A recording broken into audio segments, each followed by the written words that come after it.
किसी भी कीमत पर सीमा हैदर को यहाँ से जाना ही पड़ेगा। और ये सचिन जो है, सचिन नाम को बदनाम कर रहा है। एक सचिन तेंदुलकर है जो पूरे दुनिया में नाम किया था, और एक ये है जो भारत को घिना दिया है इस नाम से। जो इस देश में यदि बलात्कारियों का कोई वकील हो जाता है तो उससे बड़ा गुनाह कुछ नहीं होता है।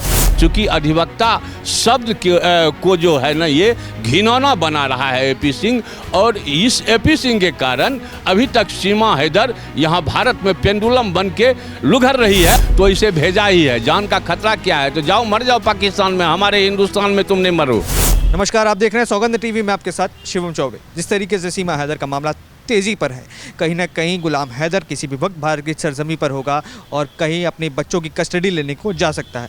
अब सीमा हैदर की बेल की अवधि भी समाप्त हो चुकी है, किसी भी वक्त जेल में हो सकती है। सचिन और नेत्रपाल को भी खतरा है। अब इस बीच हमारे साथ बात करने के लिए वरिष्ठ संपादक सज्जन कुमार झा जी मौजूद हैं। सज्जन जी, सीमा हैदर का मामला आप तो जानते ही हैं किस तरीके से तूल पर है। अब उसकी बेल की अवधि भी समाप्त होगी, जो बेल मिली थी अवधि समाप्त होगी, किसी भी वक्त जेल में होगी। उसका पिता आ रहा है बच्चे की कस्टडी लेने। अब किस तरीके से इसके बाहर निकलने का तरीका हो रहा है, आगे कैसे देश के बाहर फेंका जाएगा इसको?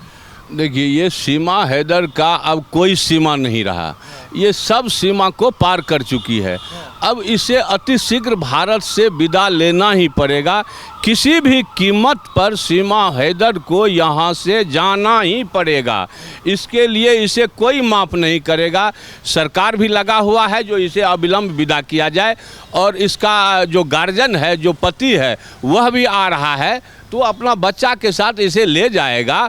और सीमा हैदर ये एक ऐसा नौटंकी कर दिया हमारे देश में, जो लोग उलझा पड़ा हुआ है इसमें, और यह किसी न किसी रूप में ये हमें लगता है जो साजिश का शिकार है। ये कोई न कोई साजिश करने हमारे देश में आई है ये। और यदि कोई ऐसा घटना हो जाती है तो फिर सरकार दोषी माना जाएगा।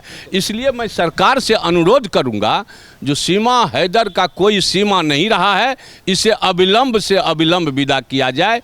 इसके लिए आपको जो भी कदम उठाना पड़े वह उठाए। और ये सचिन जो है, सचिन नाम को बदनाम कर रहा है। एक सचिन तेंदुलकर है जो पूरे दुनिया में नाम किया था, और एक ये है जो भारत को घिना दिया है इस नाम से, सचिन।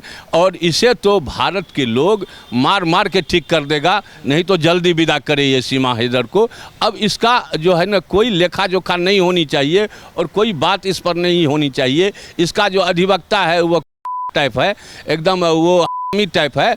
उसके यदि आप समझे, जो इस देश में यदि बलात्कारियों का कोई वकील हो जाता है तो उससे बड़ा गुनाह कुछ नहीं होता है। यदि सही में यदि कोई बलात्कारियों का वकील मिल जाता है, नहीं मिलना चाहिए, नहीं होना चाहिए कोई वकील। यदि हो जाता है, और ऐसा वकील, ये इसका वकील जो है वो आप देखेंगे, जो निर्भया केस में जो बलात्कारी था उसका ये वकील बना था एपी सिंह। ये एपी सिंह और जेपी सिंह, ऐसे अधिवक्ता को ही मार के निकाल देना चाहिए। क्योंकि अधिवक्ता शब्द को जो है ना, ये घिनौना बना रहा है एपी सिंह, और इस एपी सिंह के कारण अभी तक सीमा हैदर यहाँ भारत में पेंडुलम बन के लुघर रही है। और अब ये नहीं बर्दाश्त करेगा लोग, इसे जाना ही जाना पड़ेगा, अतिशीघ्र जाना पड़ेगा। अच्छा, कुछ लोग ये कहते हैं ना कि सचिन सीमा को इसलिए यहाँ बसा के रखा है क्योंकि बेरोजगार है, नौकरी तो है नहीं। अब सीमा हैदर के आने बाद कहीं ना कहीं या तो फंडिंग के जरिए, या तो उसकी यूट्यूब पे जो वो नाच गाना करती रहती है उसके जरिए उसको पैसे मिल रहे हैं। तो इसी लालच में, चाहे सचिन का पिता नेत्रपाल हो या सचिन खुद, सीमा हैदर को यहीं बसाए रहना चाहिए। खर्चा पानी चल रहा है उन लोग का इससे। बस यही है, यही बात है। मूलतः ये कारण है, जो फंडिंग जो है, आतंकवादी फंडिंग जो है, इसको आ रहा है सीमा हैदर को, एकदम आ रहा है। नहीं आने का कोई सवाल नहीं उठता है। यदि फंड नहीं आता तो ये रह नहीं सकता था। सरकार भी इस पर जांच कर रही है, और सरकार को अब बहुत जल्दी इसका सारा चीज़ हाथ लगेगा। हमें मालूम है जो कुछ न कुछ कार्रवाई इस पर, अमूल कार्रवाई हो रही है, और इस कार्रवाई के तहत इसे बहुत जल्दी ही यहाँ से विदा किया जाएगा। अब इसे रोकने नहीं दिया जाएगा, क्योंकि बहुत हो गया, अति हो गया, अति मतलब शीघ्र इसको विदा किया जाएगा। क्योंकि सीमा हैदर एक निर्लज टाइप महिला है, और निर्लज टाइप महिला होने के कारण एक तो महिला है और उसमें भी ऐसा निर्लज है, ऐसा पतित है, जो वो कौन साजिश के तहत यहाँ बैठी हुई है। यदि कोई घटना हो जाएगा हमारे देश में तो दोषी कौन होगा? दोषी तो यहाँ का लोग होगा।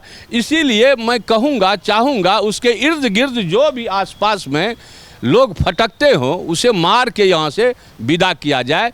चूँकि अब वो रहने के लिए जो है ना यहाँ नहीं ना आई है, वो पाकिस्तान की है तो अपना जाएगी पाकिस्तान। मैं चाहूँगा आपके चैनल के माध्यम से जो इसे अति शीघ्र विदा किया जाए। सरकार भी इस पर संज्ञान ले रही है और इसे सब कार्रवाई करते हुए इसको अति शीघ्र विदा किया जाएगा। ये पाकिस्तान को, मेरी जान को पाकिस्तान से खतरा है। कोई खतरा नहीं है पाकिस्तान से। इसको जान का क्या खतरा है? पाकिस्तान तो इसे भेजा ही है, जान का खतरा क्या है? तो जाओ मर जाओ पाकिस्तान में, हमारे हिंदुस्तान में तुम नहीं मरो। हमारे हिंदुस्तान में मरोगी तो बदनामी होगा यहाँ के लोगों का। इसलिए मैं कहना चाहूँगा तुम्हें, जो तुम सीधे पाकिस्तान जाओ, वहाँ मरो, अपना दम तोड़ो, वहाँ जो करना है करो, हमारे हिंदुस्तान को बकस दो तुम। नहीं तो अब तुझे बहुत जल्दी कोई न कोई दूसरा उपाय करके यहाँ से ठेला मार के भगाया जाएगा। अच्छा, अगर ये जेल जाती है तो इसके बच्चों की कस्टडी पिता को मिलनी चाहिए या नहीं? एकदम मिलनी चाहिए, एकदम मिलनी चाहिए। जेल जाती है ये तो इसके बच्चे का कस्टडी इसके पिता को मिलना चाहिए और वह मिलेगा ही, ये तय है। तो जिस तरीके से देखा, ये सजन जी ने पूरी तरीके से बताया सीमा हैदर के मामले में, जिस तरीके से तूल पकड़ लिया है इस मामले ने, और ये कहना है कि अगर जेल जाएगी तो बच्चे गुलाम हैदर को सौंपने पड़ेंगे और इसको जेल तो क्या पाकिस्तानी जाना पड़ेगा, ये तो बात निश्चित है। अब आप क्या विचार रखते हैं, आप हमें कमेंट्स करके बताइए और तमाम ऐसी खबरों के लिए बने रहें। देखते रहें सौगंध टीवी। धन्यवाद। कहाँ तुम लगता है? आप देख रहे हैं सौगंध टीवी, सौगंध वतन की।